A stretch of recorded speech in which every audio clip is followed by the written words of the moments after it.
On olemas erinevaid peresid. Kõik pered ei ole täpselt ühesugused, aga kõikide perede lastel on ühesugused õigused. Kui mõne pere vanemad on teistsugused sellest, millega harjunud ollakse, siis ei tohi see mitte kuidagi segada laste huvitegevust. Klaarika pere on teistsugune, kui ollakse harjunud. Vaatame, kuidas Klaarikal tantsutrennis läheb. Anne ja Mari elavad koos nagu abikaasad.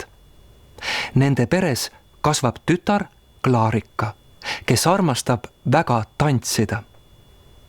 Läheduses asub huvikool, kus lapsed saavad käia tantsutrennis. Huvikooli juhid soovivad vestelda kõikide laste vanematega. Vestlusele kutsutakse ka Anne ja Mari. Vestlusel selgub, et Anne ja Mari kasvatavad last paarina koos elades.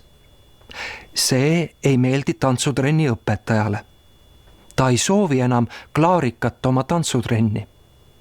Tantsutrenni õpetaja ei mõista sellist perekonda, kus last kasvatavad 2 naist. Tantsutrenni õpetaja kardab, et selline perekond kahjustab pereväärtusi.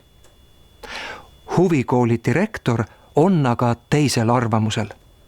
Ta tõuseb püsti ja selgitab, et huvikoolis saavad tantsida kõigi perede lapsed.